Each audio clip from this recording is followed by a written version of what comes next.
Greetings, class. I hope everybody's doing well. Well, it's been a rough week for me this past week, and I'll tell you why. One, the Dodgers lost, so they won't be going to the World Series.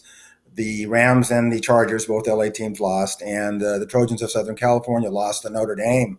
And SC is my alma mater, so I've been really bummed out about some of these things. But probably the biggest thing I'm bummed out about is this is week 8 of our course, and we're going to be done. I'm not going to be able to talk to all of you. I'm going to miss you. So, but I'm glad that we spent this 8 weeks together. We still have this last week to go and significant work to do, but I'm sure we'll all get through it. I also wanted to share with you a quick real life situation. And it has to do with communication and risk management that we talked about a few weeks ago. As you may have heard on the news, there were several fires here in Southern California this past week.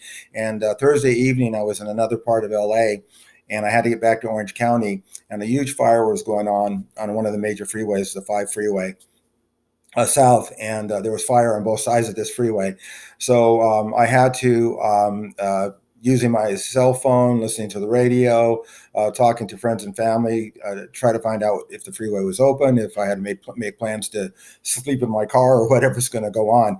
And by the way, this fire also affected some of your students, fellow students, in some cases where they were going to, power companies were going to shut down the power to avoid a fire starting because of power poles falling down. So at any rate, I made it home safely, but it really made me think about the assignment we talked about a couple weeks ago, and that's the risk side requirements for communications.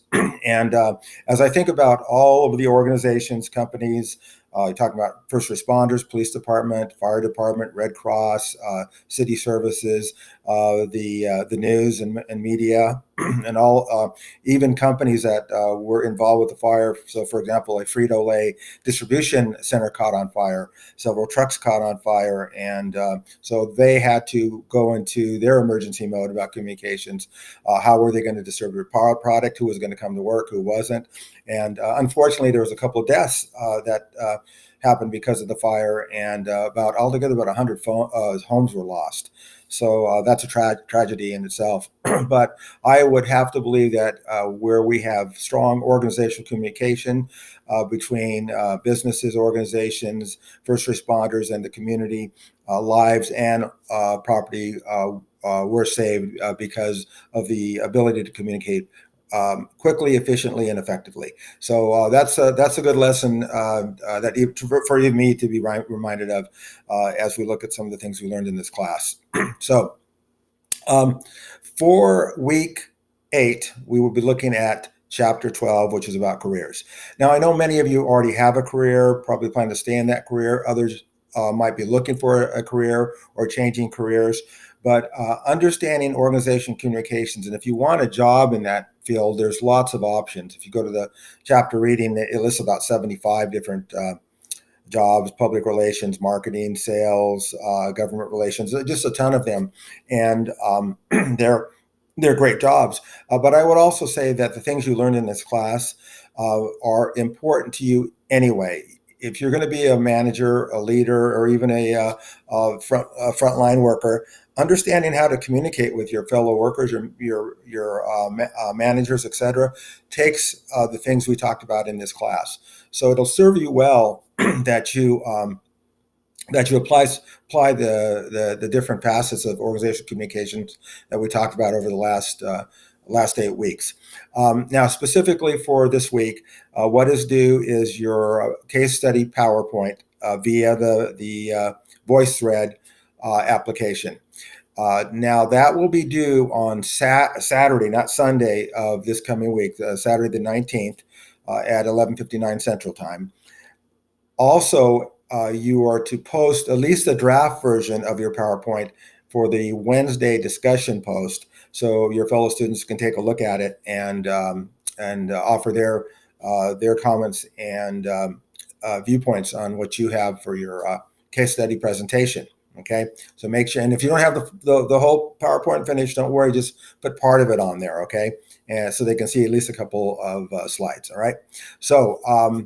And I just want to. I'll be talking to you on Thursday again, but I just want to leave you with the fact that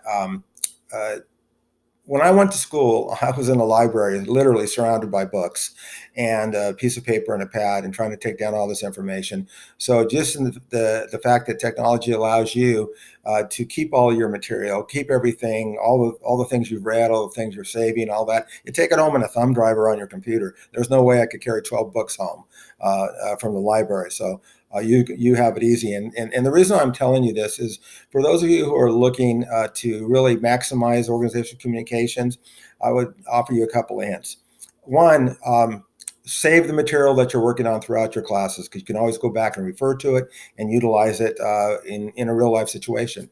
Secondly, technology. Keep on top of the technology. There are so many different and various new ways that communication is being expanded, exploited, making it even more effective and efficient. And if you can stay on top of that, that's great, because you'll have an edge on other people and other companies and organizations, because you do want to be a leader in these things. And if you're in the early part of your career, and you can manage to understand how this technology works, better for you. It's good to know what's coming down the line.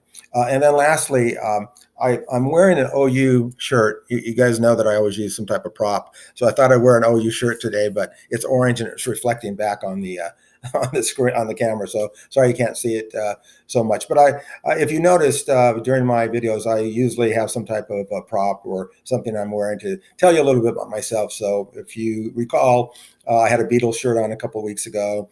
I like Rodin. I talked about Minnie Mouse last week. So just kind of a fun way for you to get me to know me a little bit better, even though these 8 weeks have gone by.